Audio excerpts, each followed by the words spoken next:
I've been thinking a lot about stories lately.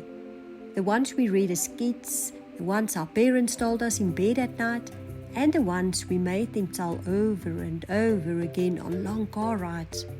Perhaps this has been splashing about in my mind because our lodge, Jabulani, is 20 years old this year.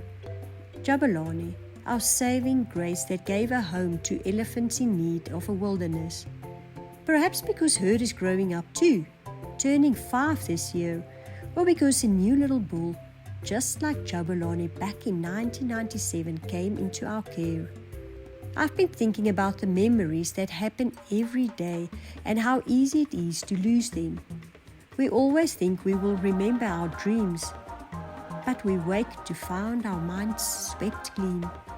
We think we'll recall the details of a life-changing time in our lives, like being pregnant, giving birth, but we get caught up in the smell of our newborn's head and the softness of their skin.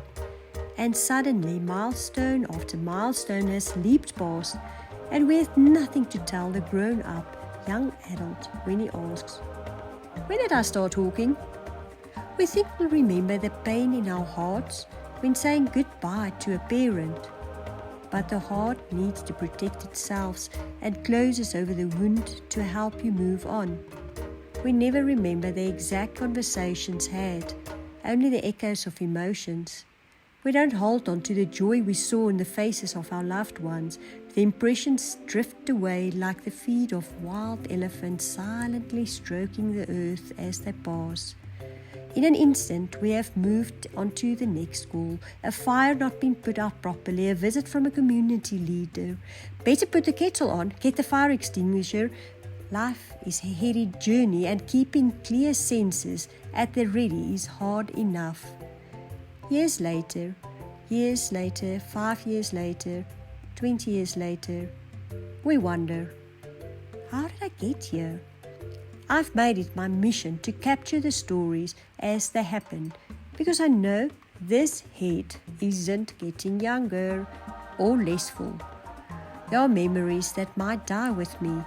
There are people I want to keep alive, and elephants whose tales I need to share. One of the reasons I film and photograph almost everything is so that I can do this, pass on my life to another.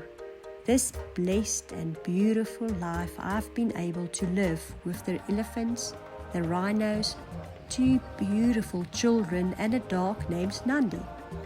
I'm capturing the words and voices of the men who walk with me, who are helping me to raise the babies and look at the elders. Their knowledge is invaluable, and I've been so lucky to witness it over the many years of our journey together. But I need to ensure it continues its path and that it finds a safe home where someone might help it on its way. You have all been that for me, sharing the elephants and the mission through your own words, your messages cast out into the world, giving an anchor to the elephant's passage. This year, I'm going to keep writing it all down, filming even when my hand aches or my kids have had enough of Mum and her camera phone. I'm going to talk into my voice recorder and tell it the tales of the day, to share with you or myself when I'm an old grey Madala like Stavros. Who will share Stavros' wisdom when he is gone? Who will I lean on for that hard-earned knowledge? I know Tiger is telling his son about Mambo's latest escapades and Tokwe's vanishing silhouettes in the black, moonless night. I know his son Alden will paint it and continue the story. Dear hearts, Obert and Albert, who have been part of Jabulani for so many years, are seeing to it that our family keeps growing as their children have found employment alongside them in the wilderness.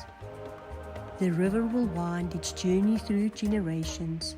But what about the stories lost? Surely the world is richer by keeping them safe. This year, I'm not just celebrating 20 years of a path walked with an incredible herd who taught me how to live when it felt hard, how to love when it felt near impossible, and how to wake up and embrace a new day with joy and gratitude in my heart. This year, I'm celebrating the stories. I'm celebrating that we have one worth telling, one that has inspired the world and that continues to reach out its arms to welcome other eager hearts and ears. Come and listen to our stories. Join us at the campfire. We're keeping each other warm. Joshua will keep you awake until you beg him to stop talking, and Blessmore will make you laugh until your side aches. Together, the stars over the homestead will look back at us and remind us that a million more stories will wait to be told. Held, felt, and shared together, we will share them. Happy 20th birthday, Jabulani.